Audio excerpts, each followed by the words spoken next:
So cognitive behavioral therapy is a normal type of therapy that we use a lot, especially with children on the spectrum. And then we incorporate a trauma-focused piece to it when a child has experienced a trauma.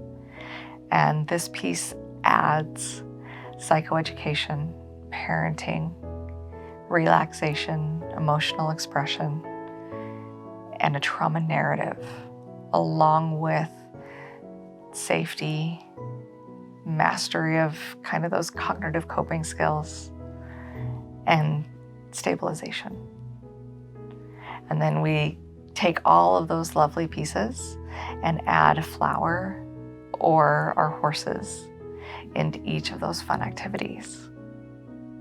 So we would do any of the meditations with the animals, or we might do some parenting skills with the animals where we would do some child and parent joint sessions and teach each other about communication together and how we might work in some fun interactive skills.